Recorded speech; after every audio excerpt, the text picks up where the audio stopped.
Dave Brown right along ringside. By golly, we're about ready to go with more big action. Thank you very much, and welcome to Georgia Championship Wrestling. I'm Gordon Solie, your host, and we have quite an hour in store for us. Hello, everyone, and welcome to Championship Wrestling at ringside. This is Vince McMahon, along with wrestling's only living legend, Bruno Sammartino. Welcome to this week's edition of Mid-South Wrestling Television. I'm your host, Boyd Pierce, another outstanding card. Hey guys, and welcome back to another edition of the Regional Rasslin podcast, where we talk the territories. Happy New Year, everyone. Happy 2025. I am, as always, Ray Russell, and as promised, new year, new projects. And we're going to kick it all off with one of my favorite projects yet. Talking 1977 in the Tennessee territory, the Gulas Welch versus Jerry Jarrett split all the way back in 1977. And I picked the perfect co-host for this particular project. He would likely simply call himself a super fan of the professional wrestling business, but more specifically the Tennessee territories. But I would like to go a step above, and after the work he's done specifically here for this particular podcast upcoming, guys, I'm going to call him a wrestling historian of sorts. Ladies and gentlemen, please welcome back to the show. It's been a while, but here he is once again, Mr. Steve Crawford. Hey, always a pleasure to be here. Very excited about this new project we're doing. Oh my God, as am I. You know, I hit you up. I don't get you on the show nearly enough as much as I'd like to, because we're already on a cycle with Gene Jackson doing the Memphis 85, and we only do it every 3 weeks. So I'm like, man, I got to figure out a way to get Steve on the show. I gave you a small list of ideas, and you seemed interested in all of them, but most specifically the one we're going to tackle, and I'm so happy you picked this one. We're going to look at the Gulas and Welch versus Jerry Jarrett split of 1977 Tennessee. This is going to be a deep dive. Some people throw that word out there. I want to point that out, Steve, the deep dive. A lot of people call things deep dive. This is a deep dive. Believe me. This is over, under, sideways, down. This is every angle we can think of to look at this thing. That's for sure. 100% of the credit goes to Steve here, who has been doing more than his due diligence. I've been working hard on my end, Steve, but just the information you gathered and put together and put in chronological order, you're such a blessing for me to help me like this. I was like, one week and I'm like, man, I hope I don't offend him. But I said, Steve, can you put together an outline for us? And like within a day or two, boom, it was like I was back in high school and you were the A student. I was like, oh my God. I was like, oh my God. So I'm looking forward to this, man. You made it so easy for me to kind of follow along, but also I threw my notes in between. So I'm going to steal a lot of yours, as I told you off air. Good. But basically, this episode is kind of setting the stage for what's to come here in 1977. This is where Jerry Jarrett kind of split away and create his own Memphis territory, if you will. And I don't like to hit the ground running. For anybody who's ever followed any of my projects in the past, I don't like to just walk into things and pretend that people know what was happening prior to. And so, given the recent holidays, I'll reference the film Home Alone. You could turn the movie on in the middle and watch the bad guys break in and go into all those traps and have a good time, like this show would be if we just started off hitting the ground running. But you kind of wonder, how did we get to this part in the movie, right? And that's kind of what we're going to do here in this episode, is explain everything going on prior to and kind of start working our way into 1977. Sounds good. Yeah. Want to just mention a few sources that I relied on pretty heavily. WrestlingData.com for most of the wrestling results that I got for this project. Looked at the Mark James book, 1977, The War for Memphis. Scott Teal's Slamagram, Volume 2, which covers a lot of 1977 in the Nashville side of the territory. And then Tim Dills had posted a lot of history in kayfabememories.com and did a very lengthy interview with Jerry Jarrett on that site. So those are some of the primary sources. I do have other books that I've referenced as well, but I want to make sure everybody gets their credit for this. We're not trying to say we're inventing the internet here.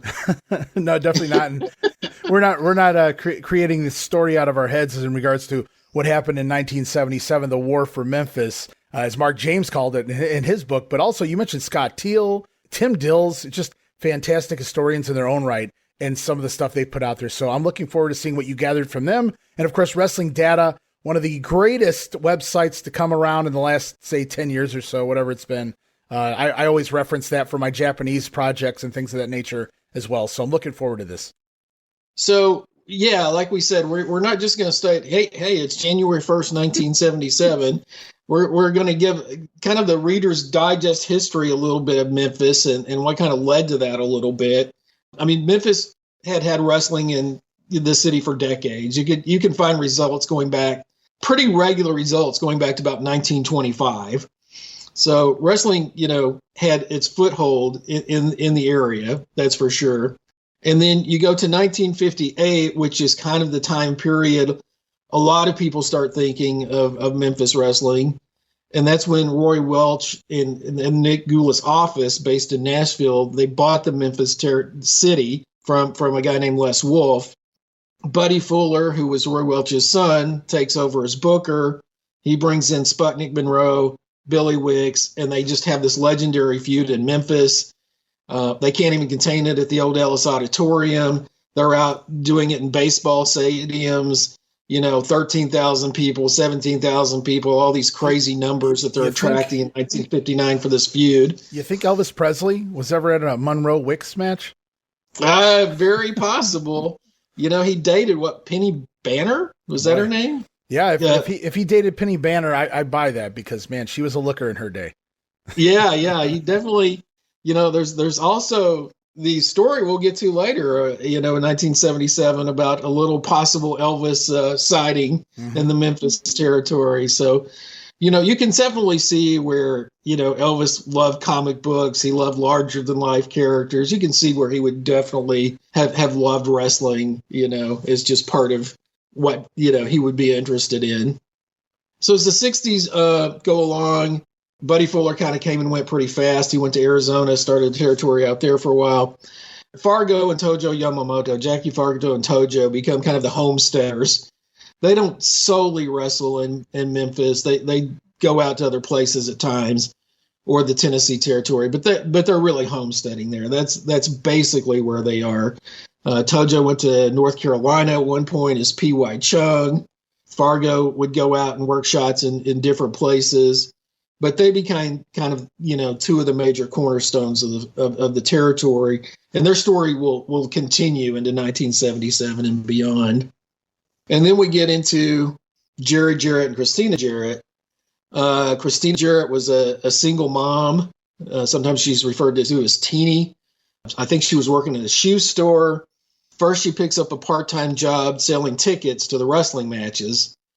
And eventually that evolves into working in the office with Nick Gulas and Roy Welch in Nashville. And she becomes kind of the bookkeeper for the office. And her son Jerry would, her being a single mom, sometimes he would hang out with her in the office while she's selling tickets to the matches. He would go to the matches and sell programs and popcorn and things of that nature as a kid. So he grows up, goes to college, works in the private sector for about 4 years, and has a disagreement with his boss. And he's kind of between jobs in a way, like, what am I going to do with my life? I'm like 26 and I'm not sure where I'm headed. And he starts kind of getting back to the wrestling again. He starts kind of helping promote some of the spot shows. He becomes a referee for the territory. And then Roy Welch starts taking him to the Memphis shows every week from Nashville. And he asked Jerry, what did you think of the matches? And Jarrett would kind of poke holes in some of the logic and say, I don't understand why this happened. This didn't make sense to me. And Roy Welch starts thinking, well, this guy's got a pretty good mind for the business. And then kind of out of nowhere in 1969, he says to his crew, okay, here's your new booker for the city. It's Jerry Jarrett. And the wrestlers are just stunned because they're like, who's this person who's never done anything in the wrestling business that's booking the city now? And Jarrett has always said that Ken Lucas, Dennis Hall, and Les Thatcher immediately quit the territory when he's named as booker. So that was somewhere in 1969. And then in 1971, Jarrett goes out and he adds Evansville and Louisville. Now, Evansville used to be part of Dick the Bruiser's old Indianapolis territory, I believe, initially, but it was so far from Indianapolis, he kind of forgot about it and kind of left it dormant, right? Was that what happened? And then Jarrett just said, hey, the city's sitting here. It used to be a wrestling town. Let me try to see what I can do with it. There's the rub. Yes. So recently, Jim Cornette did a pretty lengthy segment on this. So give him credit for some of the information we have here as well. But Jarrett, he's a young guy. He's very ambitious. He tells Nick, hey, I'm going to try to establish these two towns. Nick says, go for it. So he gets Evansville and Louisville up and running, and they become profitable fairly quickly. Well, Jarrett's thinking, I own these two towns. I went out and got it, and I'm co-promoting them with my mother, and it's 50-50, Jerry Jarrett and Christine Jarrett, on the profits on this. Well, then Nick says, oh, no, this is all part of our territory. The office gets 50%, and you get 25%, and Christine gets 25%. And then Dick the Bruiser calls and says, hey, you're running my town. So Dick ends up getting, Dick the Bruiser ends up getting 5%. So Jarrett's percentage of Louisville immediately drops from 50 to under 25%. As it gets cut up in different ways. Yeah, that's the Rasslin business for you, huh? That's everybody wants a piece. Hey, I used to run that back in 1942. I want my 2%. Yeah, and from what I've read, Dick the Bruiser did not run Louisville for a very long period of time at all. And I guess they thought 5%'s pretty nominal, and it's just a peacekeeping sort of fee that we'll pay. And of course, there was always creative math in the wrestling business, so who knows how much he really got. But I think as we lead to the split in 1977, there's different theories on why Jarrett left Nick Gulas at that point. And, there's the he stole the territory version, which Jackie Fargo espoused in the film Memphis Heat. And I've heard other wrestlers say that as well. Mm-hmm. And then there's the theory that Jarrett had paid all this money to be co-owner, and he got screwed on that transaction, so he was forced to go out on his own. But I think one of the really interesting things is the relationship with Roy Welch when you consider the timing of all of this. So here is, I think, from the Tim Dills interview where he's asked about Roy Welch. And he said, at one time, Roy Welch promoted wrestling from Memphis to Florida. I was so fortunate that he took me under his wing and passed on to me his 40 years of wisdom about the business. There are few people during a lifetime that can really change the course of a life. Roy Welch was such a person in my life. So Roy was kind of a mentor and kind of a father figure to Jerry Jarrett. And he's the one that put him in the booker position. Mm-hmm. And of course, Jarrett did tremendously well. So, it was a smart decision on his part to do that. But then we go to September of 1977, and here's something that was published in the Slamagram. Scott Teals was publishing for Nick Gulas's. Roy Welch died at the age of 75.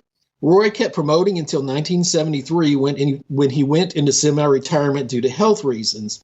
In the period through 1976, he still had a hand in the business, but gave it up in late 1976 when Nick took over alone. So you look at this, and Roy Welch, who Jerry has all this respect for, still has a hand in promoting until toward the end of 1976, and then Jarrett splits off in early 1977. I think it's safe to say here, Steve, that as much as he liked Jerry Jarrett, liked Roy Welch, he had maybe some disdain for Nick Gulas, and they were basically 50-50 partners in Nashville and Tennessee. And so with Welch kind of stepping down, the health issues, eventually passing away in 77, it all becomes Nick Gulas's baby now. And now Jarrett has to put up with strictly Nick. He's not dealing through Roy anymore. And I guess that's going to be a major part of the issue going forward as you read some of these other excerpts. Right. And if you think about it, the other part that Jim Cornette mentioned was when Jarrett went out and got Louisville and got Evansville, all those contracts were in Jarrett's name. They weren't in the name of the Gulas promotion. Mm-hmm. So he already had those cities. All he really needed to do to get the territory was to get Memphis, because then he had those three cities, and then he could run regular spot shows in other locations. So it wasn't like he had to go in and fight for two of those towns that he was running every week already. Right. So, and I'll give Jarrett's side, which Jarrett was always been very consistent about telling the story, but whether you believe the story or not, yeah, it's written in his book.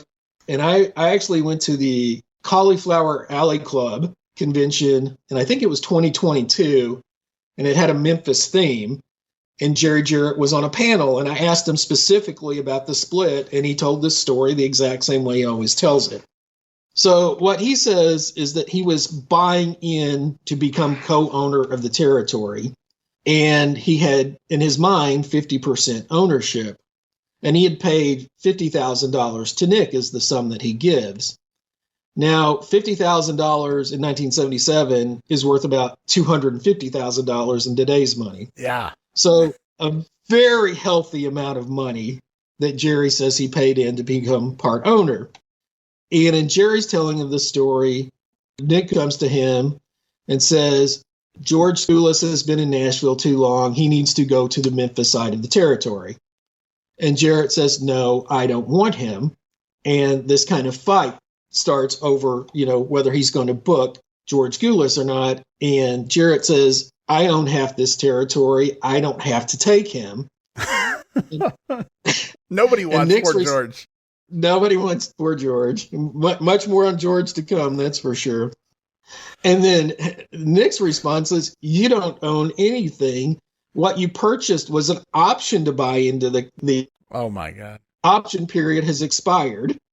So basically he's saying, I screwed you out of $50,000. Have a good day. Wow. So he didn't buy into the territory. He bought the option to buy into the territory. It's kind of like that insurance you never have to use kind of thing. Right. And now it's expired or something along those lines. And so, Jerry said, I went to an attorney, and the attorney said, look, you could file a lawsuit against him and try to win in court that you actually own 50% of this territory. But that's going to be a very long, drawn out fight. It's going to cost a lot of money. And even if you're in business with somebody you don't want to be in business with. So at that point, Jerry's words during I have so much trouble with this word. I'm sorry. Cauliflower Alley Club was, I went home and cried for 3 days. And then I called Jerry Lawler and decided to open a territory. So that's Jarrett's side of the story. Now, if you were very cynical, you could say, okay, Roy Welch was very sick, was no longer involved in the promotion. All Jarrett had to really do was to slice off Memphis, and he's got enough. And he's no longer paying Nick all the money for Louisville and Evansville. His income would go up dramatically, right? That's another way you could look at it. Sure, you could. You could say that. You could also say that everyone has George Gulas to thank for the great Memphis wrestling that's to come here, right? It's all about, if you listen to Jerry Jarrett's version, it's all about George Gulas, and I don't want him here. And it kind of starts from there. But my God, that's a lot of money. Even if it wasn't necessarily $50,000, I'm sure it was certainly in the 5-figure department that he paid in. And to just basically throw that money away and say, all right, well, I got to wash my hands. Go. I like how he cried for 3 days and then called Jerry Lawler. He just had a plan immediately after that. And I guess you could say the rest is history, but we're going to tell that history here. That's right. That's right. And so just a little more on kind of how the territory was split, because I think it is confusing to people. They had always run basically as two individual entities. Sometimes wrestlers would go back and forth and work shots in different parts of the territory. But they basically called, we're going to be talking a lot about Nashville. They basically called it Birmingham, because Birmingham was the Monday night show on the Nashville side of the territory. And then they talked about the Memphis side of the territory. So Gulas had Nashville, Chattanooga, Huntsville, Alabama, Birmingham, Alabama, Bowling Green, Kentucky, Jackson, Tennessee. That was kind of the major cities, and then some spot towns that he would run. Now, Jarrett was running Memphis, Evansville, Louisville, Lexington, Kentucky on occasion. Jonesboro, Arkansas was a regular show during this time frame. Blytheville, Arkansas was a regular show. Tupelo, Mississippi was a regular part of the week. And later in the year, he would pick up Jackson, Tennessee from Gulas because that's only about an hour in Memphis. So that's kind of how the territory was split geographically at that time. I did notice in your notes here, too, and I thought this was really intelligent on Jerry Jarrett's part.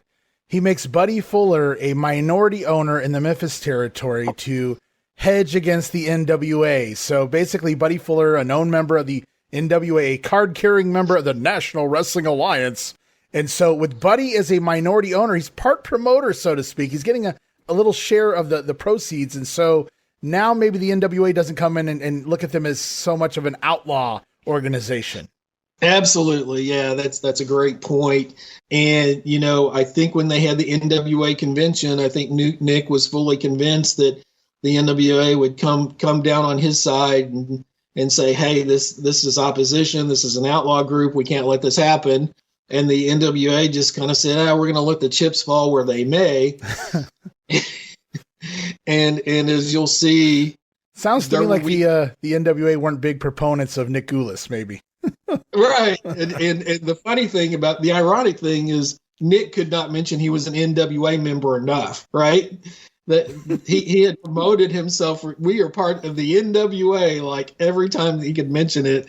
And then when Jarrett splits off for whatever reason you want to give his motives, they're just kind of like, yeah, we're okay, Nick. Whatever happens down there, I love it. But it is interesting that, like, and we'll get into this some of it later when we get in the results. Like, there were weeks where Andre the Giant would do a Gulas show one night, a Jarrett show the next night, and then a Gulas show the night after that. Right? So only the big towns were Andre. Yeah, only the big towns. But it's very interesting that, there certainly wasn't any like blackballing. I mean, all sorts of wrestlers went back and forth between these two territories in 1977. They managed to coexist publicly, although there was, obviously things going on behind the scenes. Right. All right. Are we ready to jump into 1977 a little bit? I think that we set the stage. You did an excellent job. I followed along best I could. I think we're ready to go. I mean, I see you here. You have a roll call of champions, if you will, for both sides of the territory. We're going to see who is where, I guess. We're going to look at some of the talent in both of the different cities or the different towns or the different promotions. Absolutely. We're going to be going through a lot of results as we go through this year. After I read the results, a lot of the times I'm going to give background on a particular wrestler or, where he may have came in from, or if he was leaving the territory, where he may have been going afterwards. Just a little bit of more information. So it's just not, this person wrestled this person in this town in this night. Right. So, but context as we start, is king, I believe Eric Bischoff says. I totally agree with that, by the way. I don't agree with a lot of Eric's stuff, but I do agree with that. Yeah, what's it? Blind squirrel finds a nut every once in a while, right? Broken clock is right twice a day. That's right. So on January 1st, 77, actually, and this person wins the belt this day on January 1st, 1977.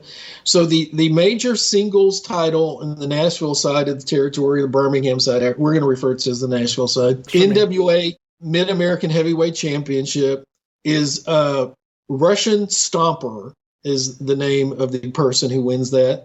He also goes by Rajin Ganya. This is probably as close as I can get to pronouncing that name. Most people who know him would probably know him as Lumberjack Pierre, who was part of the Lumberjack Yukons in the WWF in 1978. Right. He was with a young Scott Irwin, and they were tag team champions. So if you're interested in what the Russian Stomper or Regine Gagne looks like, you can go to YouTube. You can look up the Yukon Lumberjacks, and you can see him. A very big, burly, menacing. He looked the part. I liken that team to the future Demolition. They would really go in there and maul the job guys. Unfortunate for the job guys. And he worked some in the AWA as well. I know he did like an Igor Volkov Russian gimmick at one point. He was Zaranov Lebeau or something along those lines. He's French Canadian. I believe he's from Montreal. But here in the Tennessee territory, he is Russian. The Russian Stomper. He is Russian. Yeah, he has about he's almost competes with Plowboy Frazier on the number of names that he had in his wrestling career. Yes. And most of them are French Canadian. It would just be very bad comedy if I tried to pronounce many of those names. But he was managed by Al Green. Al Green was kind of the retired wrestler who managed the top heels in Nashville at this time. Right. I'm not sure that I ever saw enough of Al Green's mic work to think that he was an outstanding person on the microphone, but him and Don Green had such a history as being a top tag team in Tennessee that I'm sure that the fans saw him as someone who was, rightfully in that sort of spot at that age. I think it lends credibility, due to his background. Certainly, Don and Al Green. Yeah, who made tons of money in the early '70s, wrestling a lot against Jerry Jarrett and Tojo, and Jarrett and Fargo, and individual matches against Fargo. They were definitely, the major heel team of the early '70s in that era. And then the tag team champions were the Samoans, not the Samoans you might immediately think of when you think of a tag team called the Samoans, not Afa and Sika. It was Tia and Tapu. Now, if you're familiar with ICW wrestling in the 1980s, they were in that promotion. They've had a ton of different names, which we'll get into later.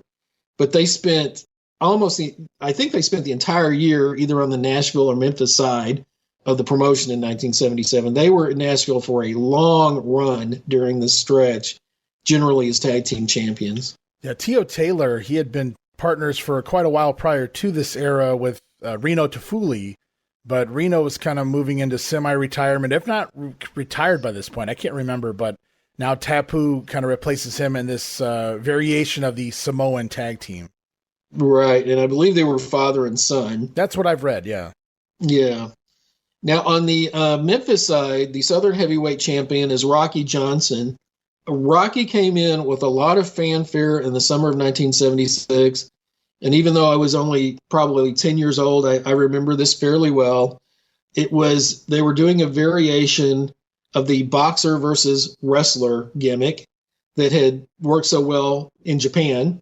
For Muhammad Ali and was it Inoki? Inoki, yeah. Mm-hmm. Yeah. So Jarrett did a variation of that, and Rocky Johnson, who'd been a wrestler for probably close to a decade at that point, but he'd never been in Tennessee and nobody knew him. He comes in as a boxer, and he's billed as someone who had been a sparring partner of George Foreman or something of that nature. Like he had boxed at this extremely high level. And he comes in to do the boxer versus wrestling match with Jerry Lawler. And, of course, it's called wrestling, so Lawler wins the wrestler versus boxer. But then, 2 weeks later, don't you know it, Rocky Johnson turns into a wrestler.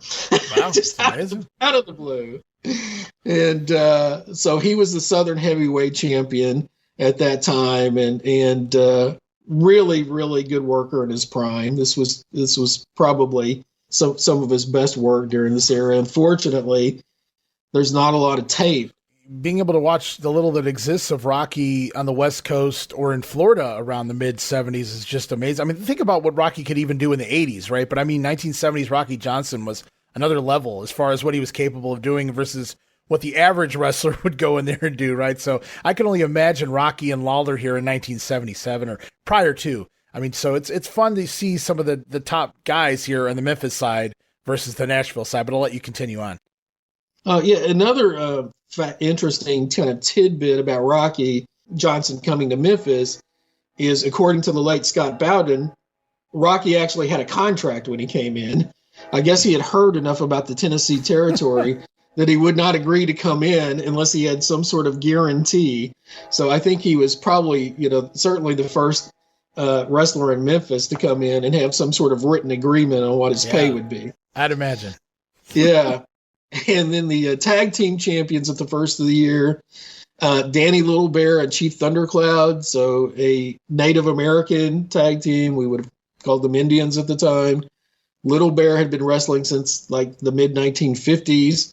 Thundercloud was a little bit younger, but they were the tag team champions. So we'll go to the January 1st show in Nashville for our first set of results, and you can kind of get a feel for who's on each side of the territory.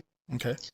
So the opening match, we had Jerry Barber versus Ken Lucas, a time limit draw, which very, very often the first match in Nashville was a time limit draw. I imagine the fans kind of got to predict that after a while, like, oh, this is the match where everybody comes in and gets their popcorn and settles in, and not a whole lot happens.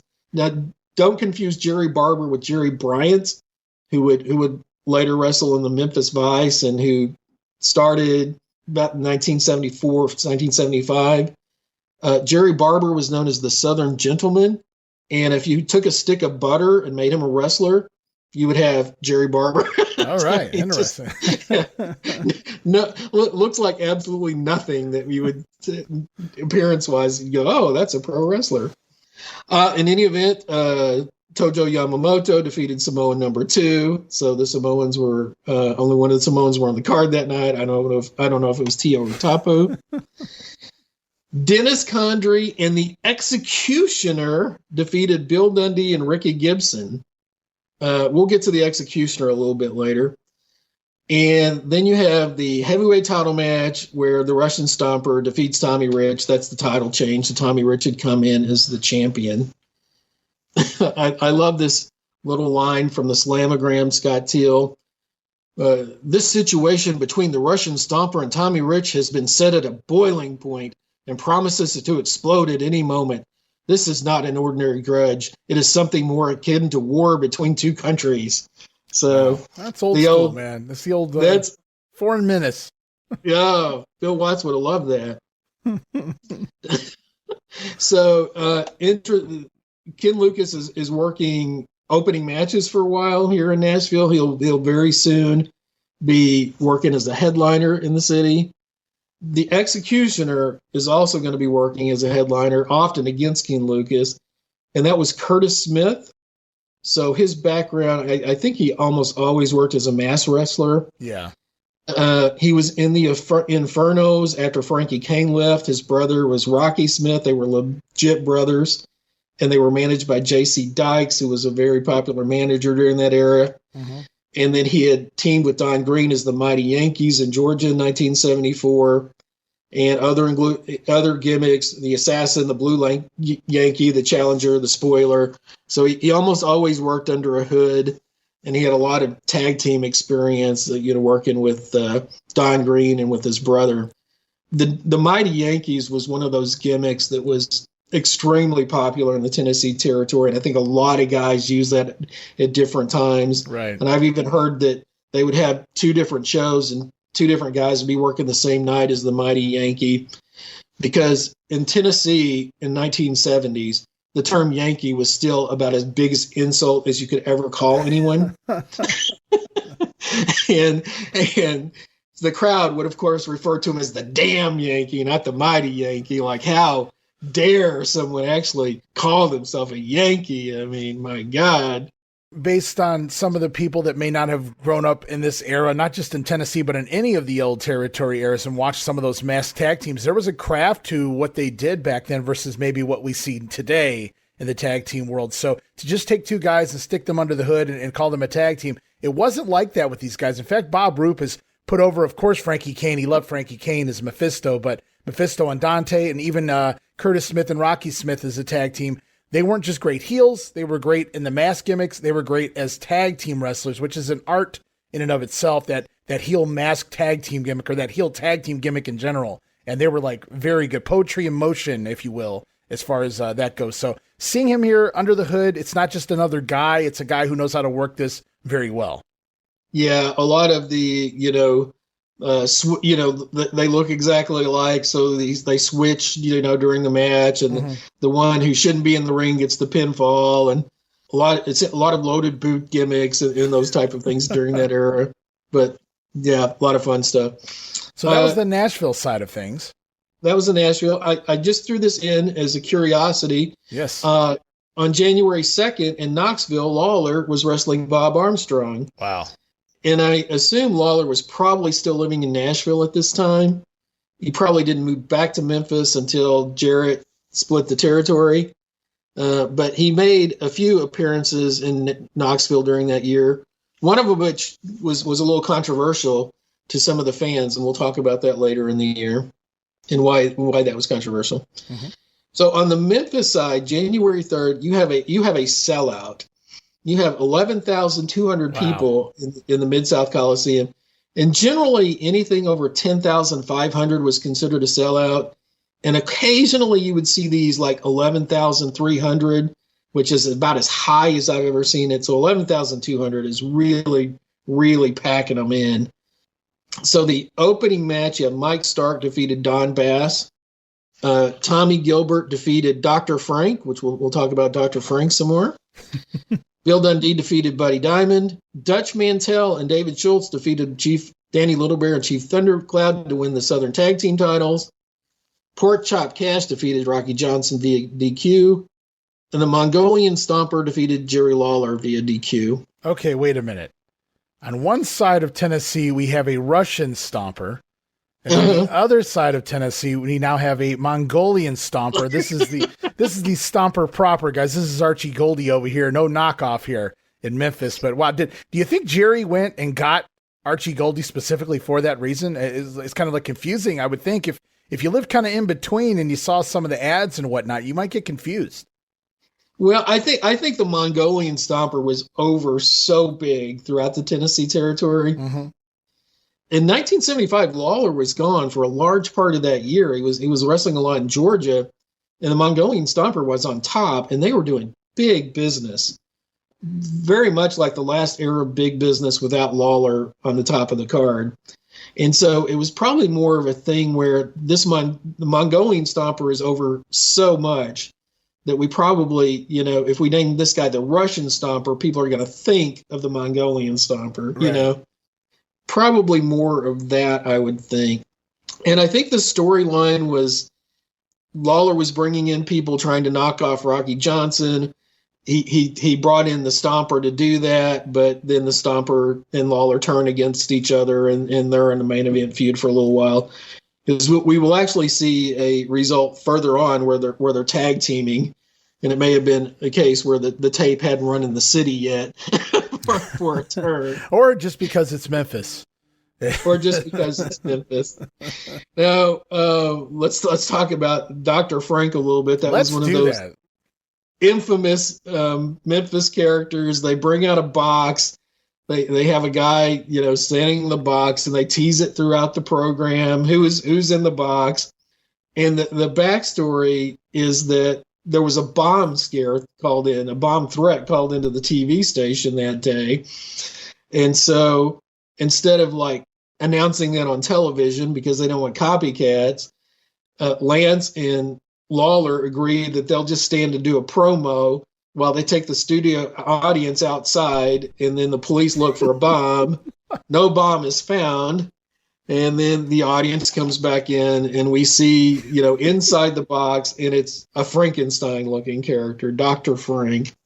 And that was supposedly, there was the wrestler Dr. Frank, who we believe was Ken Dillinger, but the person in the box on television that day would have been Jim Blake.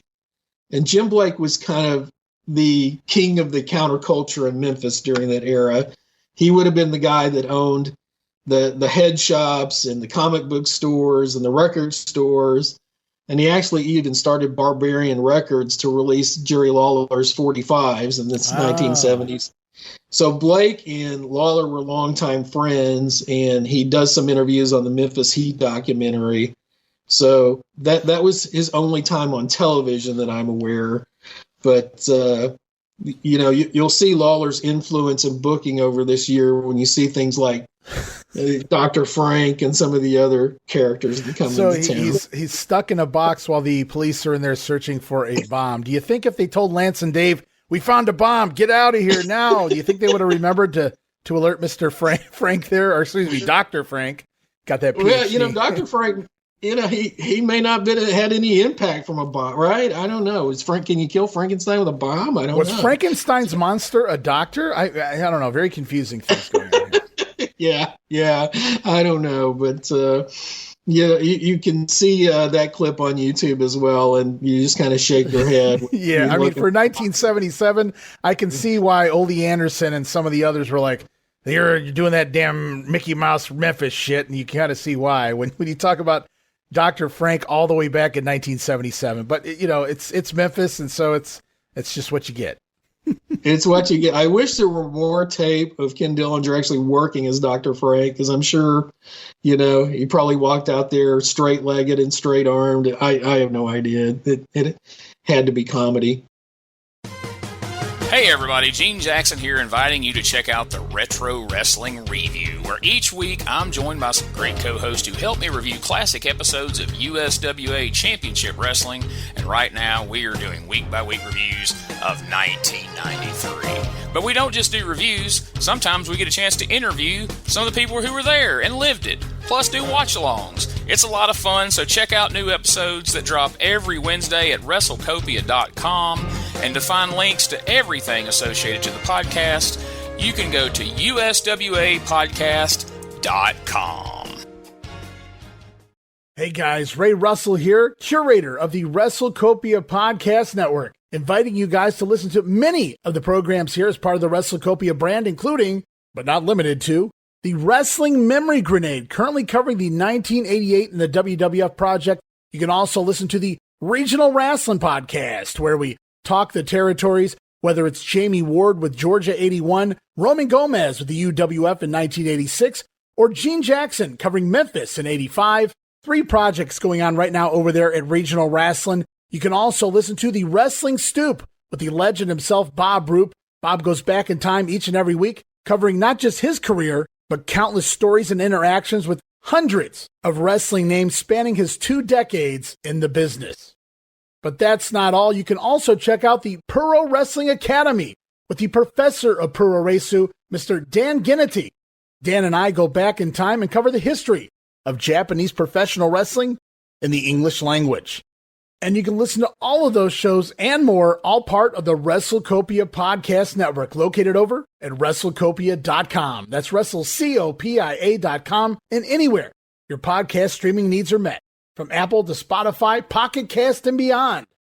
And while you're at it, why not subscribe to our social media guys for all the latest goings on here at the WrestleCopia Podcast Network. Plus, I'm constantly adding old school video clips and pictures from throughout wrestling history. You can follow us over on X, formerly Twitter, at Wrestling Grenade. That's at RASSLIN Grenade. Also, follow and like me, Facebook.com/Wrestling Grenade. And why not subscribe to YouTube.com/Wrestling Grenade. And of course, now would be a fantastic time to become a WrestleCopia patron over at Patreon.com/WrestleCopia. That address again, Patreon.com/WrestleCopia, where you get so many gifts, including all of my insanely detailed show notes for every episode of The Grenade Show, Regional Rasslin, and the Monday Warfare podcast. You'll also get early access to a lot of the podcasts here on the WrestleCopia brand, where you can listen days and sometimes as much as a week earlier than the rest of the listeners.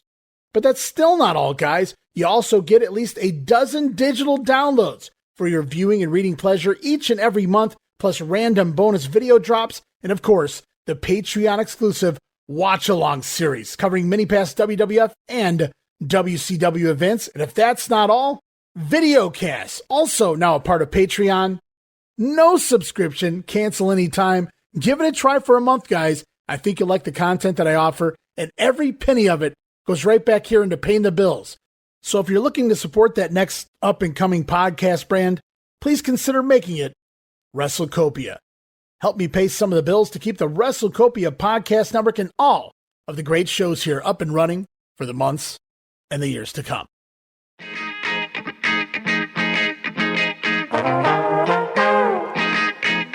Hey, it's Bob Smith, and guess what? The Outdated Wrestling Hour is now part of the WrestleCopia Podcast Network. But hey, no fear, you're still going to hear the unique guests, comedy, music, authors, journalists, funny people. Who knows who's going to end up on the Outdated Wrestling Hour? Remember, it's all new and all old. So check it out in the WrestleCopia Podcast Network and wherever you get your podcasts. Listen if you know what's good for you. we'll go to January 9th in Memphis. There wasn't an intervening show in Nashville during this week for some reason, but the house dropped dramatically. It was just attendance a little over 3,000, really one of the worst nights of the year. I have no idea why attendance was down so bad. I even looked up the weather to see, like, what was the weather like in Memphis on January 9th, 1977. No, it wasn't an ice storm or anything. So I don't know why they dropped 7,000 people in 1 week. But in any event, Bearcat Brown drew Don Bass, Pork Chop Cash and Dr. Frank drew Bill Dundee and Tommy Gilbert. Little Bear and Chief Thundercloud defeated Dave Schultz and Dutch Mantell via DQ. Rocky Johnson defeated Gorgeous George Jr., and Jerry Lawler defeated the Mongolian Stomper. So a little bit about Ken Dillinger, who's in the territory doing the Dr. Frank gimmick. Mm-hmm. His real name was Ken Russell, which is really a better name than Ken Dillinger.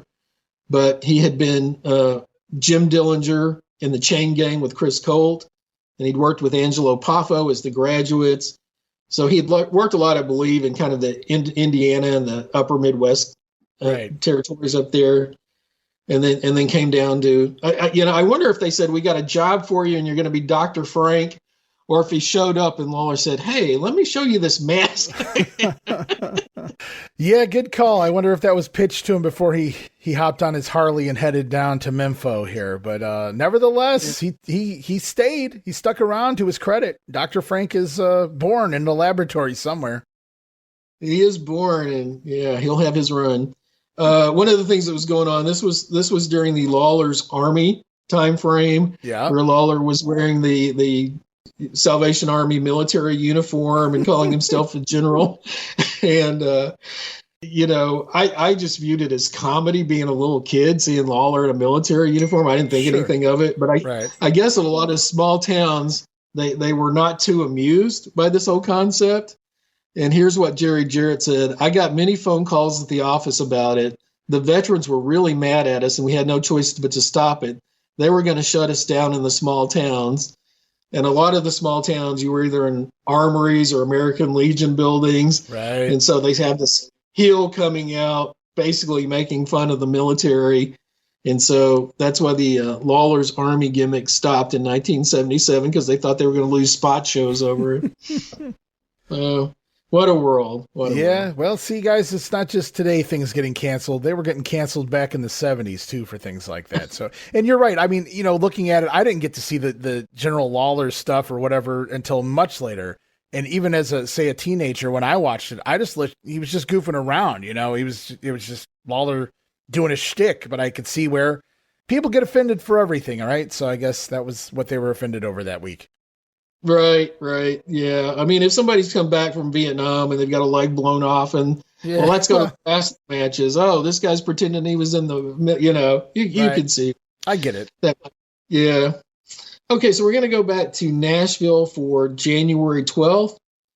Tommy Rich defeated Ken Hawk. We'll be talking about Ken Hawk some later.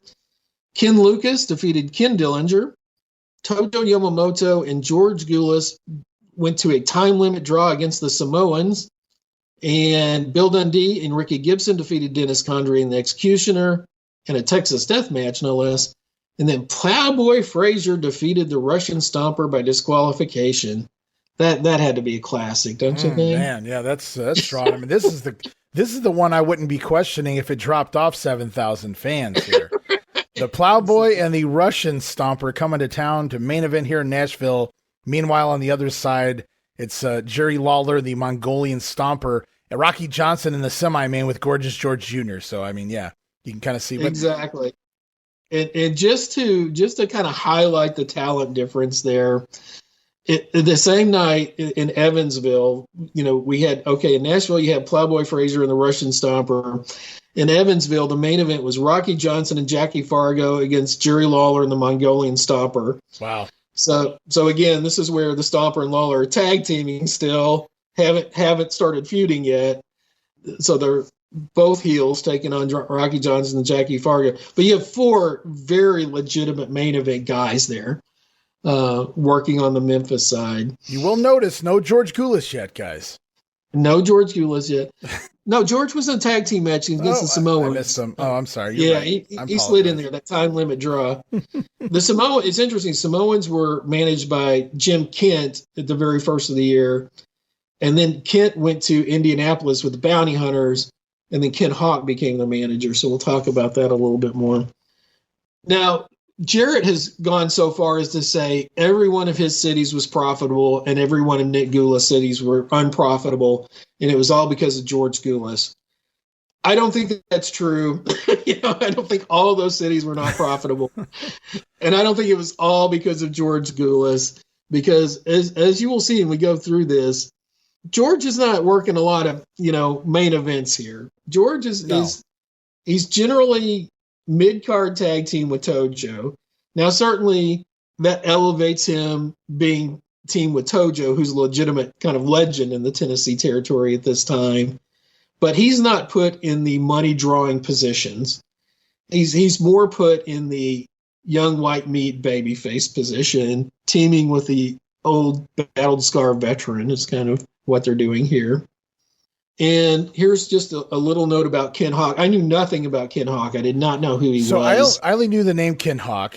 From my understanding, before you go into the notes you have, Ken Hawk had worked some in the ring, if you want to call it that, loosely, and so they needed a new manager. They lose. Who was their manager prior to the Samoans had him, right? So Jim Kent was their manager. And Cashbot Kent. That's right. Yeah, Jim Cashbot Kent. Yeah. And so he leaves the territory, and they slide Ken Hawk in as a manager now, and I'll let you take it from there. Okay, and this is from Tim Dill's writing in Kayfabe Memories, and it's in his section on the worst managers. And Tim was clearly watching both Memphis and Nashville programs during this time. And he says, Ken Hawk, after years of having Saul Weingroff, Dr. Kim Ramey, and Sir Clements, among others, as lead manager in the area, Nick Gulas turned to this guy, Ken Hawk, mostly noted as TV enhancement talent, as a lead ringside manager. Hawk had been around the business for a number of years, but had never broken through main event status. Suddenly, he's in a suit and managing the Samoan. How could this guy who had never won a match on TV be the brains behind one of the top teams in the area? Surely at this point, some fans recalled Weingroff, Ramey, and Clemens and wondered what had gone wrong. So one of those deals where you take an underneath guy, repackage him, and all of a sudden he's got this incredible brain for the wrestling business and is managing tag team champions. And every once in a while you find one of those enhancement guys or those underneath guys that can talk. They just couldn't really translate it in the ring. Maybe they weren't the greatest performer inside the ring, and they still managed to make it work to some degree. But it sounds to me like Ken Hawk never really proceeded past the curtain jerking stage of his career and then into a manager spot here, which according at least to Tim Dills, and I trust his judgment, that Ken Hawk wasn't really good in this matter either, but they needed to fill the slot. And this is what was standing there.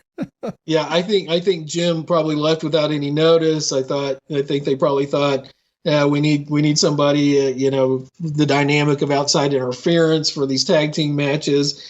And this guy's in the dressing room. Here's your new job. Well, right. The Samoans couldn't speak, right? Their gimmick was they were Samoans, so heaven forbid they could speak English, right? so that's why they had to have a manager out there. I don't know Ken Hawk though. I don't know if he could speak better English. Who knows? I'm sure Tio. I know Tio was kind of a grizzled old guy there. I'm sure he was standing. I could talk better than this guy, but he's not allowed. Yeah. So. Well, I'll quote something that he reportedly said later, but I think it's probably more Scott Teal speaking for Ken Hawk in the Slamagram.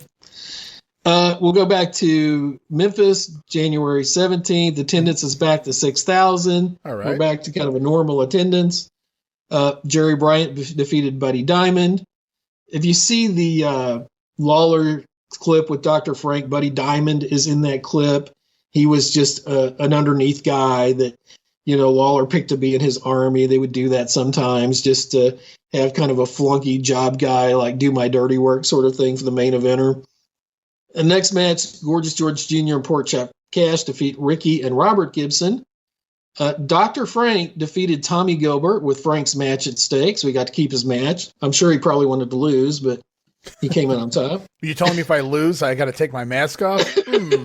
Well, you also lose your job. Well, damn. All right.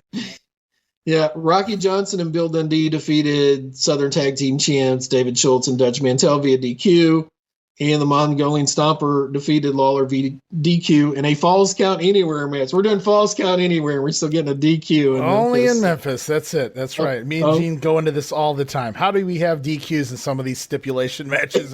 Falls Count Anywhere and still ends on a disqualification. Literally, that means, and I would imagine anything should be legal, right? You can go pin your guy out there in the lake or in the pavement or wherever you want to do it. But apparently something was shenanigans took place there.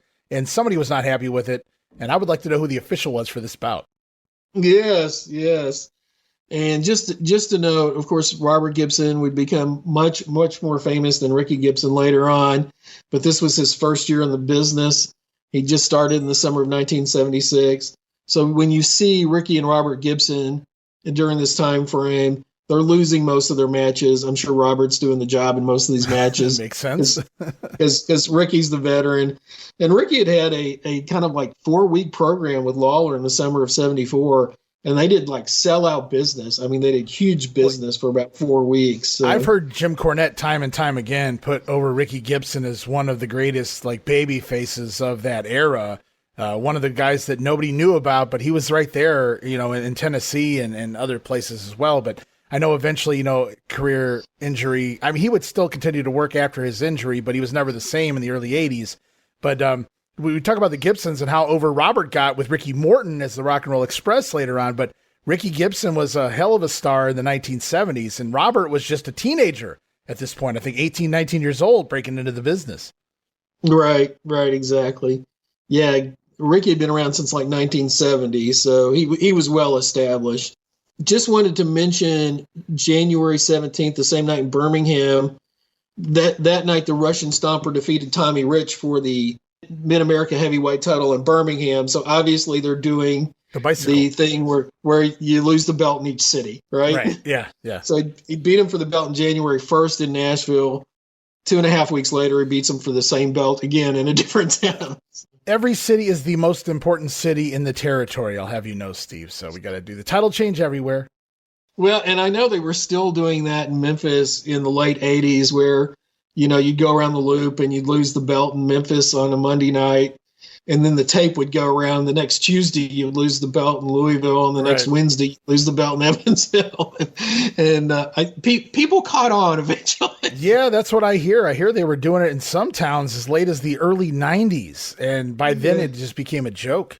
But trying to give everybody their money's worth, I suppose. Can't fault them for that.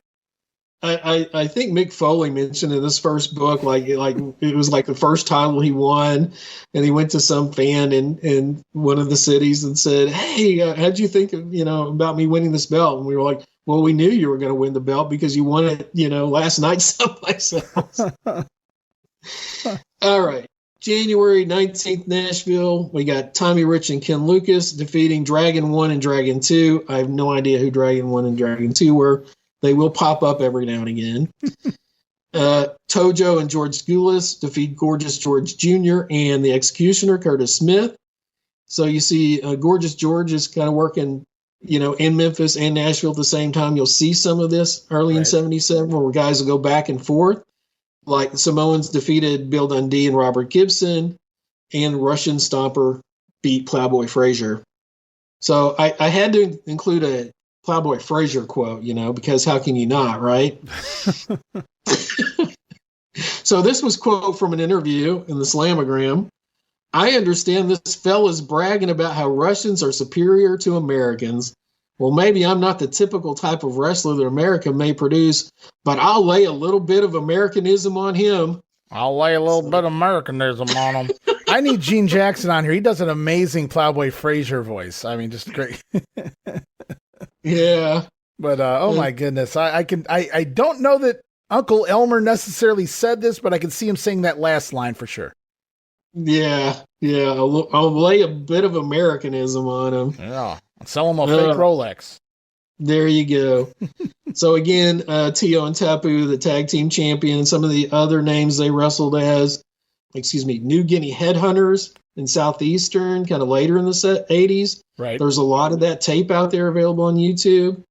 They worked as the Manchurians, the Maoris, and a lot of times they were tag team champions in smaller territories like Continental, San Antonio, Maritimes, those type of places. And then Tio, I believe, was Boda the Witch Doctor in Memphis in 1985-ish. Can't wait to get there. Yeah. One of the odder characters. I asked Conway Jr. Tiger Conway Jr., yeah. Tiger Conway Jr. A lot of people thought he was Boda the Witch Doctor. I'm like, hey, did you ever work in Memphis? And he was like, I wasn't Boda. So I guess he kind of got tired of that question. Back to Memphis on the January 24th show. Attendance 7,500. Another good night. Interesting names at the top, we'll see. Mike Stark defeated Don Bass. Pork Chop Cash over Robert Gibson. Gorgeous George Jr. defeated Buddy Wayne. Tommy Gilbert defeated Dr. Frank in a hair versus mask match. There it is. But Dr. Frank stays around, so I don't know if he just took his mask off in the arena and then put it right back. I don't know what happened there. Because, well, that's what brought the attendance up. They're up another 1,500, it seems like here. 7,500 this week, and it's all due to Tommy Gilbert, everybody looking for him to unmask Dr. Frank, and Gilbert gets the win, but you say he retains the mask, so we'll have to... He retains the mask. Do some more digging in that one. Yes. Dundee and Ricky Gibson defeat David Schultz and Dutch Mantell to win the Southern Tag Team titles. And then up top, Jerry Lawler and Ernie Ladd defeated Rocky Johnson and Mongolian Stomper. So they brought in Ernie Ladd for one shot in here. So 2 kings, Ernie the King Ladd and Jerry the King Lawler. That works. I don't know how long that would last, with them two and their 2 egos that both crown the king. But it makes sense. Lawler needs himself a partner that, that certainly can hold up against Rocky Johnson and the Stomper. So Ernie Ladd's definitely a name to just bring in there for a one. And Ladd was the king of just coming in and, working a shot here or there. That's right. Stomper kind of phases out of Memphis this year. He's in Knoxville most of the year. He'll come back. We'll see him again in late December. And then a note about Mike Stark. He was the first Lord Humongous in the 1980s in Memphis wrestling. But mainly he was a high school football coach in the area. And he also was the strength coach at the University of Memphis at one point. In the programs, they said he had played football for the St. Louis Cardinals and the Hamilton Tiger Cats of the Canadian Football League. I don't know if that's actually true or not. You won't find that being cited anywhere but a wrestling sort of website. Okay, gotcha. So he may have tried out for the team or something. Well, where are you going to go in late 1970s to look up who's on the Hamilton Tiger Cats in the mid 70s in the CFL? So yeah, excellent. You can get away with things like that. Right, exactly. But I think he was actually Scott Bowden's high school football coach at one point. Oh, all right. Yeah. And I think he just recently retired. I remember a few years ago reading a story about a recruit from Memphis, and they had interviewed Mike Stark about the recruit. So I thought, oh, that's funny. Lord Humongous gets an interview here. All right, we will go back to Nashville on January 26th. Ken Lucas is still in the opening match. He beats Phil Mercado. Jerry Barber and Sylvia Hackney defeat Dragon One and Brenda Hoffman. Oh, Brenda never had a chance walking in there with Dragon One as their partner. Dragon One. That's a job. That's like the Star Trek movie where the extra shows up, right? George Gulas and Tommy Rich go to a time limit draw with the Samoans. Tojo and Plowboy defeat the Executioner and the Russian Stomper by disqualification. So a funny note about Sylvia Hackney. I had a high school friend that worked with Sylvia for years in Memphis in like an office job.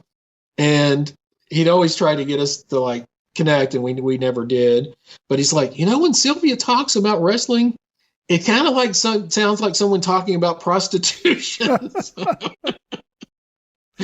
Well, so I have no other context for that quote, but that's what he told me. What are you gonna do, man? It's that's pretty accurate. I can go with that analogy. There you go. And then they start. They're even though Ken Lucas is just in opening matches, they put him over in the Slamagram. Al Green and the Stomper demanded that the sleeper hold, the Russian Stomper, not the Mongolian Stomper. Al Green and the Russian Stomper demanded that the sleeper hold used by Ken Lucas should be considered illegal. It is a dangerous move, Big Al Green said. The chances are great that a man may never fully recover once the blood is cut off. You can see that even though he's not been doing much in Nashville, his push is going to start. Yeah, that's kind of like planting some seeds for Ken Lucas and a finisher. Right. And then our last show in January in Memphis, attendance just under 6,500, so pretty typical. Dr. Frank still has his mask. He beat Jerry Bryant. Robert Gibson beat Buddy Diamond, so we know where Buddy Diamond was on the scale there. Pork Chop Cash defeated the Avenger. No idea who the Avenger was. Gorgeous George Jr. drew Tommy Gilbert. Bill Dundee and Ricky Gibson defeated David Schultz and Dutch Mantell, and Rocky Johnson defeated Ernie Ladd via DQ. So Ernie was actually in for a couple of weeks. And the average attendance in Memphis in January was just under 6,900. And that is more than the capacity of any of the buildings that Nick Gulas was running at the time. Wow. Most of them, Birmingham, Nashville, those capacities were about 5,000. Okay. So the ability to make money was much higher in Memphis than it was in any other city. I also find it intriguing. We have no results for the houses, the gates they did in these epic matches featuring the Plowboy versus the Russian Stomper. Curious minds want to know the draw. The average is in Nashville at this point in time, but we'll just have to wait and see what happens, I guess. Yeah, I have no attendance figures for the entire year in Nashville. I've got a handful for Birmingham, maybe one for Chattanooga, just very few. The ones that I have for Birmingham held up pretty well, but we'll get into more of that later. But yeah, if anybody has any attendance records for Nashville in 1977, we would love to see them. Yeah. Pork Chop Cash, who's here, he'd been about a 10-year veteran at that point. He'd been a tag team champ in Los Angeles and Georgia. And so he was kind of on the undercard here, but he's going to get a little bit of a push coming up as well. I hadn't realized, until we started doing this, and I saw your notes and it said Pork Chop had been in the business 10 years. I said, 10 years? Really? In 77? I had to go look at his back history. I didn't realize he had started that long ago. Yeah, he started, I think, with a different name, and I think he was doing jobs for the old WWF before he started full-time in the territories. So I think he was from somewhere up in the Northeast. When I was a young kid, just the name Pork Chop Cash, that was, wow, somebody's named Pork Chop. That was cool, man. How can you beat that? You can't. All right, we're going to go to Nashville, February 2nd, 1977. Danny Little Bear, Chief Thundercloud defeat John Davidson and Rick Davidson. John Davidson would show up in the Global Wrestling Federation 15 years later as Big Bad John. Tommy Rich and Ken Lucas, Samoans, no contest. Just see all sorts of things. The Samoans never won and never lost, it looked like. Everything was a no contest, a time limit, disqualification, something. Well, you can't lose the belts if you don't get pinned, right? So. Right, exactly. The Strangler defeated David Rose. I'll talk about the Strangler. I was going to say, that's news to me. All right, I can't wait to get to the Strangler here. Tojo Yamamoto defeated Al Green, and the Russian Stomper defeated Tojo Yamamoto by DQ. Now, Al Green was the manager at this point. So Tojo gets his hands on Al Green. Then he has the title fight with the Stomper at the Russian Stomper, but Stomper goes over by DQ. He's going to retain, but kind of interesting. See some storylines being told there. Yeah, so let's talk about the Strangler a little bit. I think sometimes they refer to him as the Boston Strangler, or there were references that it could have been the Boston Strangler. Well, so that's not very creative. Yeah, very, very good taste. Very good taste, as always. A very goofy-looking mask. It's certainly something you would think you'd see more on the Lawler side of the world than someplace else. Bald head, lots of wrinkle lines, like this weird, stringy blonde hair on the side. Well, Memphis has Dr. Frank. They needed their version of Dr. Frank, so they have the Strangler now. So it all makes sense. Yes. Now, I posted a picture of the Strangler on one of the Facebook groups, one of the wrestling groups, and I said, this is Don Bass. And I have wrestling results that say it's Don Bass. And Scott Teal came online and said, no, this was Mickey Poole. I took this picture. So both of those guys may have used this gimmick because at one point there is a main event that we'll get to later, and the Strangler is unmasked, and they say it's Don Bass. So I don't know. Obviously, those two gentlemen, Mickey Poole and Don Bass, would not look the same. No, not remotely close. And we've seen that before, where one guy will portray it one week, a different guy another week, or maybe this for TV and that for the house show, or for promos and or things of that nature. But Mickey Poole, wow, I hadn't even thought of a name like, because he was like one of those short-lived manager type deals there for in a confidant of Jerry Lawler, so to speak. I think he was the tie-in to Elvis or something like that, wasn't he? He was. We'll get to that later. But yeah, he was definitely working on the Nashville side early in 77 and then went to Memphis later in 77. But yeah, a very interesting character. And it did say in the Slamagram that only mystery surrounds this man that we know as the Strangler. So that was coming from the promoter. It looks like it was a Nick Gulas quote, supposedly. Only mystery surrounds this man. The promoter doesn't even know who he's paying. That sounds like a bright idea. There you go. We go back to Memphis on February 7th. Attendance back over 8,000, 8,300. Really, really good house. Every week it's gone up at least roughly 1,000. I mean, I know it went from 11 to 3, but then it went from 6 to 75. Now we're up to 83. So it's definitely climbing. Yeah, we're doing good business here. Jerry Bryant defeated Buddy Diamond. Dr. Frank and Dutch Mantell defeated Tommy Gilbert and Robert Gibson, kind of where they just throw two guys together as a tag team for 1 week. Pork Chop Cash and Gorgeous George Jr. defeated Bill Dundee and Ricky Gibson to win the Southern Tag Team title, so Pork Chop starts getting his push there. Rocky Johnson defeated Phil Hickerson via DQ, and Lawler had a no contest with Bob Armstrong. Wow, look at those matches, Steve. Wow. Yeah. You know, I vaguely remember seeing Bob Armstrong work some TV matches, and I was just fascinated by him. I mean, he was like very flexible at the time, and he was doing stuff in the ring that nobody else was doing. I mean, the moveset in your typical Memphis match was not terribly advanced. Sure. Yeah. But Bob just didn't look like anybody else in the territory at that time. I mean, he really stood out, and you can see, I mean, he popped the house there. And I totally buy that, because just watching Bob in 1981 Georgia, even though he's not as old as he looks in 1981, he's still doing things then that I'm going, a guy from that era doing these, like, you just don't expect it then. And he was likely doing it way back, here. So I say way back like it was that long ago, but so I can see where Bob was probably coming in here and doing some things that most of the fans in this area had not seen before. Yeah. Yeah. I wanted to, I'll talk about Tommy Gilbert a little bit here.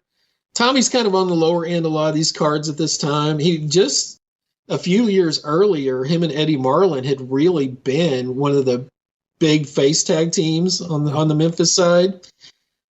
Jerry Jarrett said, I teamed Tommy with Eddie Marlin and got lucky because they became instant box office success. Tommy and Eddie were viewed by the fans as blue collar. Therefore, most of our hardworking fans could identify with them. They were not a glamour team like the Fabulous ones, nor were they considered to be world beaters, but both were viewed as tough as nails, and the fans also knew that they would give their opponents all they wanted in the ring. I could always depend on Tommy Gilbert and Eddie Marlin to keep the attendance up between programs with Tojo Yamamoto, Jackie Fargo, or Jerry Lawler. So there was nobody who looked less impressive as a wrestler than Eddie Marlin. I'll go along with that. But somehow people bought into it and it worked, I mean, he had no physique whatsoever. But he looked like a guy that you would pull out of the crowd, but he was, wiry and tough and just had that thing that people wanted to root for him. It was that blue collar thing, I believe, especially, in places like Memphis, or even up here, really in the Steel Cities and things of that nature. You didn't necessarily need the pretty boy guy. You wanted the guy that you could relate to. And I think that would be an Eddie Marlin or just some guy off the street. And I'm not saying, well, I could whip where the people at home are going, I could whip his ass, but they could go, I could relate to that guy. That guy is me. That's the guy, I'm going to go have a beer. And, if somebody messes with me, I'm going to hold my own. And that was kind of Eddie Marlin in a way and Tommy Gilbert. And I can see why that team was so successful during that period. Yeah. But Tommy did better in Memphis when he was tagging with Jerry Jarrett's father-in-law than when he wasn't. So well, amazing how that works. Yeah, I was going to say. And a lot of people don't realize that Tommy was actually a second-generation wrestler.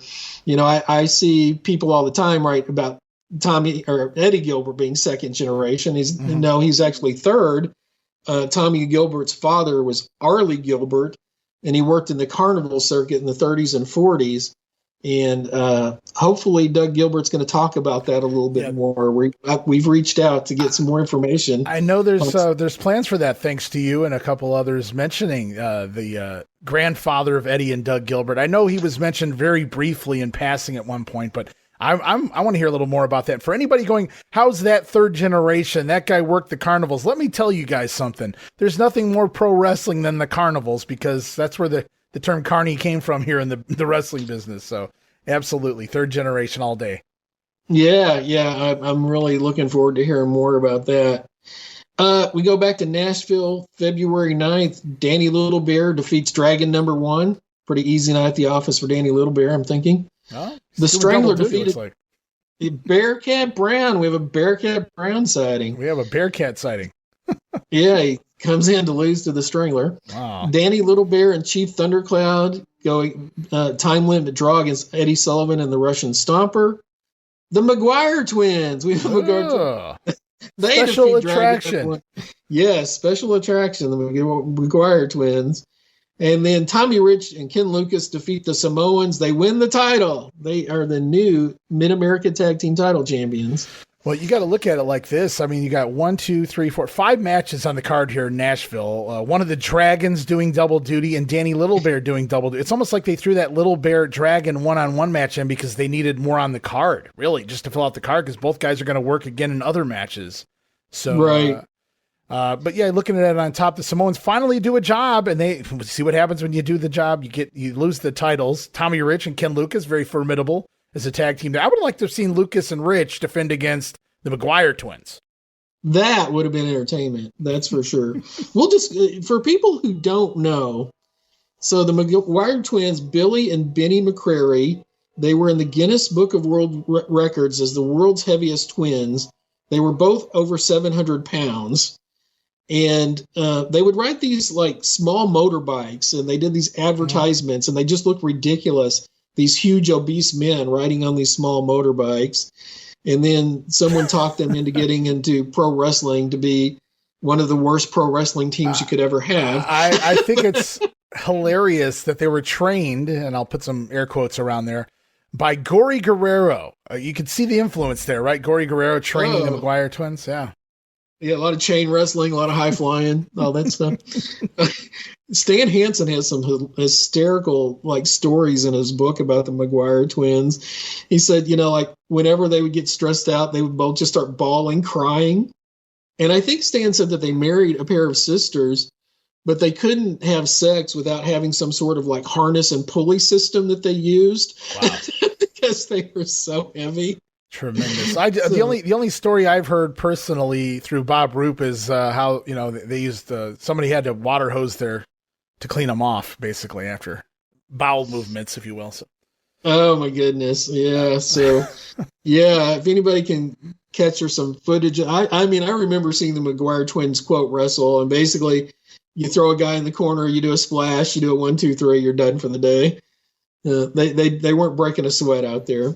So some interesting names, some different names on the card here. Eddie Sullivan, who was an Alabama guy. He worked there at least more than these other territories. I'm familiar with Eddie anyway, more of in the Gulf Coast area. And Bearcat Brown here this week. Unfortunately, he does the job of all people to the Strangler. Yeah, he wasn't wrestling regularly in 1977. He did come back for Gulas in October for a little while. So I'm sure they just needed someone to do a job and get the Strangler over. Very famous for being a mixed tag team, an African American and a white person tag team with Lynn Rossi in the early 70s. They did that as baby faces in Alabama, while on the other side you had Sputnik Monroe teaming with a young Norval Austin, right? And they were doing that as heels. And the way they got over as heels is they hugged each other and they said they loved each other. And an old white man hugging a young black man and saying, "I love you." The crowd went crazy. And Sputnik said, "I got my heat back." 'Twas the times.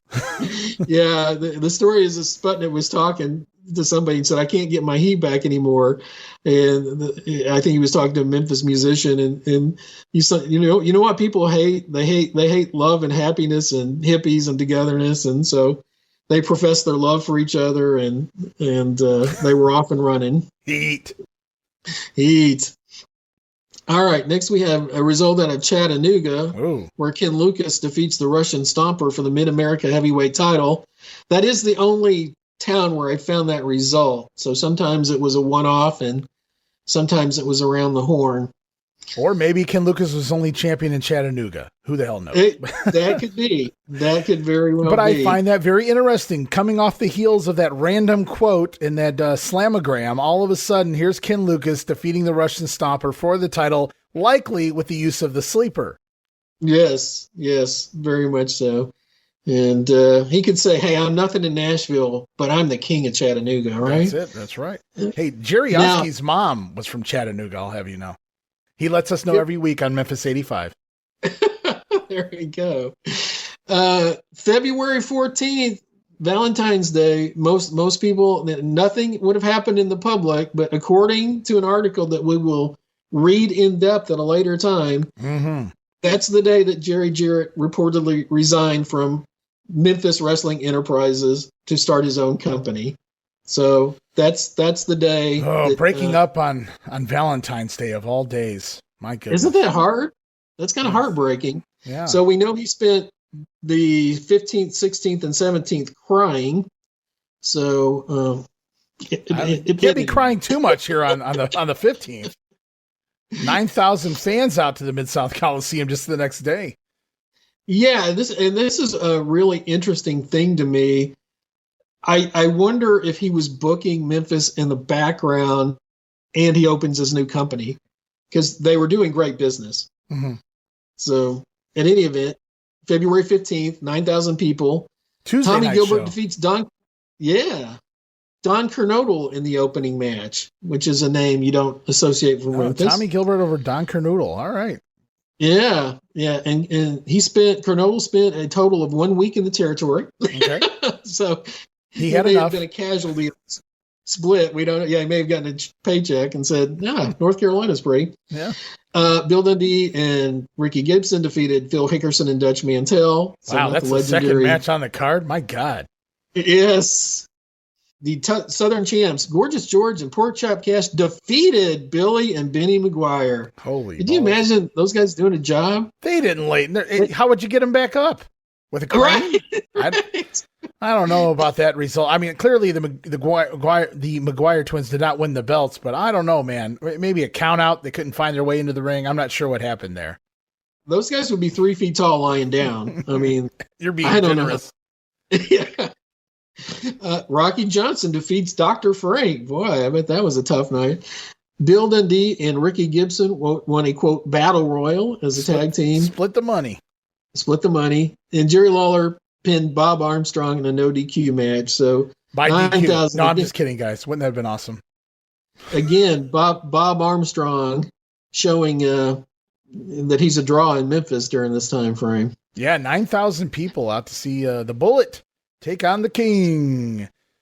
Now, I do believe February 14th could actually be the date that Jarrett did split from Gulas. And the reason I can believe this is because of what happened in Nashville on February 16th. Oh, do tell. Okay, so we have our undercard. Eddie Sullivan defeats Leon Chandler. Little Bear and Chief Thundercloud over Hartford and Don Love. So new tag team in the area. Donald Love. Yeah. Don Love was I have notes. He was Dizzy McShane, not Johnny Evans / Reggie Love. So well, the original Love brothers from the late 60s, early 70s were a popular tag team. I think they would even continue to work into the Einhorn stuff for what was it, IWA? But I know they were huge here in Cleveland. Hartford and Reginald Love, the Love brothers, peace, love, and happiness, and all that good stuff. And they would do the drop down to their knees and beg for peace when the babyface is making the comeback and whatnot. But yeah, so it's Hartford here with Don Love. I'm not familiar with Dizzy McShane off the top of my head, though, portraying Don Love. I was not either. The Strangler defeated Jerry Barber. So again, they're giving the Strangler kind of no-name opponents to get over. Plowboy Frazier versus the Wrestling Pro Leon Baxter. He was a masked man known as the Wrestling Pro, who was actually Leon Baxter. And so this is very interesting. So Tommy Rich and Ken Lucas had won the titles the week before. The Samoans defeat Tommy Rich and Ken Lucas for a title change. Now, we will not see Tommy Rich back on the Nashville side of the territory. And in the Slamagram, he gets a burial, an absolute burial. Wow. And Tojo kind of talks about, I gave him this advice about the Russian Stomper and he didn't listen to me. And I gave him this advice about the tag teams and he didn't listen to me. And here's the quote from Tojo, quote, Tommy is a good wrestler, but failed many people by not heeding advice from a number of friends. Someday he will come back. Maybe he will be wiser and listen to what people tell him. And then the editor said, I see Tommy Rich as a superb wrestler, but the pro ranks require thinking as much as skill. Mm-hmm. So basically they're saying Tommy Rich has gone from Nashville is what they're saying. They're saying you're too dumb to be successful at this point. And that's about the only reading between the lines things about this split that I ever saw in the Slamagram. But the timing of that, Jarrett says, okay, I left on February 14th. Tommy loses the belt, leaves the Nashville side, and then just gets buried in their program. Was there anyone else here, though, that really would require them to kind of do the burial job? Because, well, you got the Plowboy. He's not going anywhere at the moment. And, I mean, the card looks weaker and weaker by the week, I should mention, as well as I look at the names in this particular show. And the Samoans obviously getting the belts back because Tommy Rich is leaving town. But at the same time, I look at it, Tommy's the hot, young, up-and-coming, good-looking baby face, if you will. So if there's anybody to bury, it would be Tommy, and he's leaving, so we're going to take our jabs at him on the way out. I could see that, but other than that, I don't know that there's a whole lot of talent here that, just stick them in the ring. They bury themselves. Right. Yeah. These are not 5-star matches happening in Nashville at this point in time, that's for sure. All right. Memphis has another sellout, basically 10,526 people on February 20th, again showing Barb Armstrong being a big draw. We'll go through the card. David Schultz and Dutch Mantell defeated Tommy Gilbert and Randy Fargo. Another Fargo has shown up. Phil Hickerson and Dennis Condrey defeat Rick and Robert Gibson. Tommy Rich and Bill Dundee. Tommy Rich has showed up in Memphis. Amazing. This is 4 days after he lost the belt in Nashville. They defeat Southern Tag Team Champions Pork Chop Cash, Gorgeous George via DQ. Rocky Johnson defeated the Mad Russian, no longer the Russian Stomper, the Mad Russian. Jerry Lawler defeated Bob Armstrong via DQ in a steel cage match. Well, see, it should have been a no DQ steel cage match, you see? That's right. You got to stack the stipulations in Memphis. You got to stack. They're having to move the shows around a little bit here. Last week at the Coliseum in Memphis, it was on a Tuesday night. I see your notes here. This was a Sunday night show. But no matter what day it's on, Monday, Tuesday, Sunday, no matter where they're jumping around to every week, other than that one dip down week, every week they're proceeding to grab another extra 1,000 fans. I mean, that's going to feel really good. I mean, really, honestly, to do that. I mean, we're 2 months in and every week we're seeing it increase by like 1,000 fans or more. And it's there. It's legit. The numbers are there. They don't lie. So somebody's doing something right. And I mean, just look at the talent. And I got to ask you, the Mad Russian, is this the same guy? Is this still the Zaranov LeBeau? Yes. Okay. Yes. What was with the name change? Do you have any information on that? Or they just decided, we don't need this here? I'm guessing because the Mongolian Stomper had just left, they didn't want to call him the Russian Stomper in Memphis. So I'm guessing that's why they called him the Mad Russian. This was actually kind of funny. So I guess he had wrapped up, quote, in Nashville, and he did this night in Memphis, and then he went to Mid-Atlantic and Indianapolis for about a month. And he'll be back in Nashville very, very soon. But this was a note from the Slamagram. The Russian Stomper hasn't been heard from since he dropped the title to Ken Lucas. In fact, he apparently didn't stay long enough to pick up his pay from the wrestling office here in Nashville. So I guess by the end of March, he figured out he didn't pick up his paycheck, and he went back to get it, and they gave him his job back. So it's just very kind of odd that he's done this run as the lead heel. He leaves for a month, and he goes right back to the same place. And Randy Fargo, just another one of those random Fargo family members who was Randy Curtis. I see you have here in your notes. Randy Curtis, related to Jack Curtis and Culkins in the Mississippi territory. Right. So, none of these fake Fargos really went very far. There's also, this is the point where Pork Chop Cass and Gorgeous George break up. George becomes a babyface. They don't trust Pork Chop Cass to do the promo. So basically, Lawler does the entire promo saying how Pork Chop Cass carried Gorgeous George and got sick of carrying him. And then he went on to do your father was a drunk and he died penniless, pretending, of course, that he was actually the son of Gorgeous George, which he was not.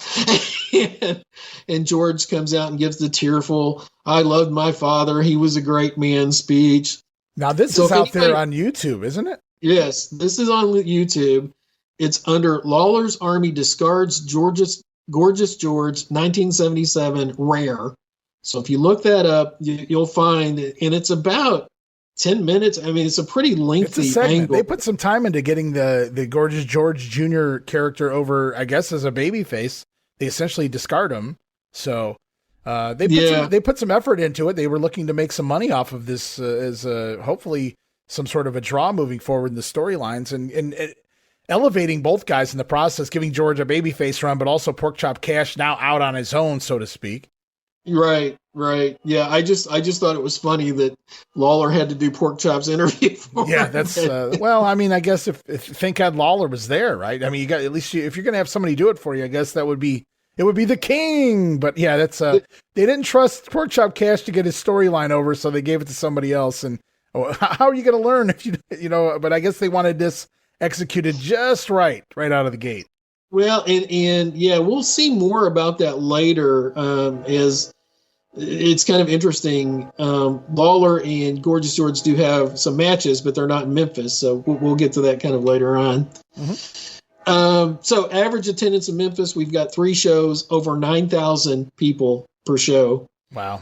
And so, yeah, very, very hot at that time. Ooh, February, average shows, 9,200, well, almost 9,300 fans over the course of those 3 shows in February. Memphis doing very well right now. We do not have the average attendance in Nashville, nor does Nick Gulas, nor the ghost of Nick Gulas want us to see those figures, but I'm still curious.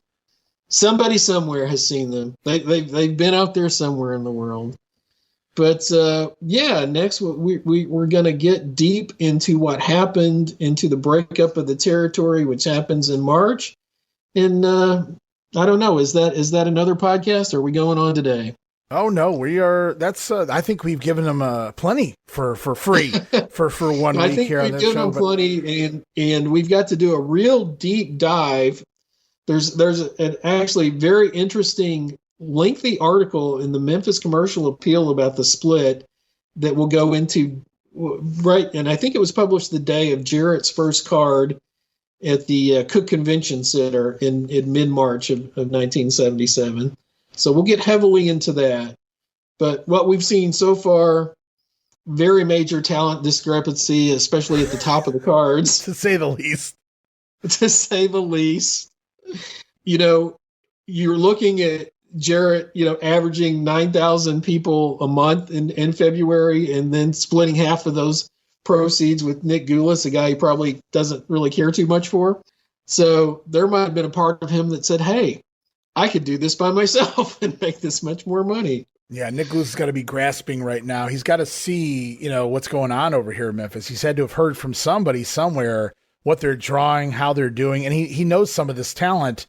He could utilize some of them as well over there on the Nashville side. But unfortunately, the split is pretty much right there in front of us. We're going to get into Jarrett's explanation of how everything went down. I know you had some comments maybe from Jackie Fargo. You talked about the commercial appeal, the newspaper article. We'll talk about the first show, Buddy Fuller maybe getting involved. Lots of things here on the docket for next time around. So looking forward to all of that, Steve. I want to thank you so much for setting this up and breaking it down with me here this week, kind of setting the stage for the rest of 77. The split is upon us, and you can kind of see right out of the gate, Jerry Jarrett may not have had the lengthier career as a promoter, but he certainly has the upper hand as far as the talent goes, and apparently even the booking goes, because you can have all the talent in the world, and if you don't do something on TV to draw the fans in, they still may not show up outside of your diehard fans. So they're doing something well to continue to build upon their crowd every week.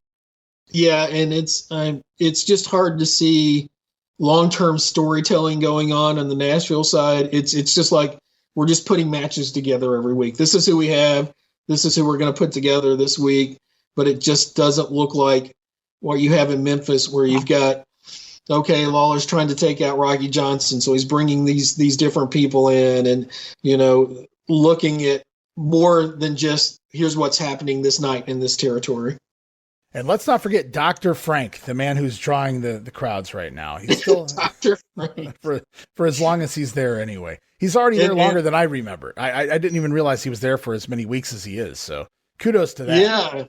And later in the year, we will have a character named Igor, and I have no idea who Igor was, but he's there for months. Wow. So that's one of those unsolved mysteries. If anybody knows who Igor was in Memphis in 1977, I'd love to know that. That is the homework to our listeners then, Steve. Anybody out there who used to watch the territory back in that era, or a historian or superfan, or anybody of any knowledge of who the Igor character was here in 1977, Tennessee, send it in to Steve, send it in to me. Let one of us know, or both of us, whatever the case may be. Just let us know so we can, and we'll give credit here. We've already openly admitted we have no idea who Igor was in 1977. So you guys send that information in, but make sure it's accurate. Don't start guessing and send it in. Oh, it was Hillbilly Jim. No, it wasn't. Come on, guys.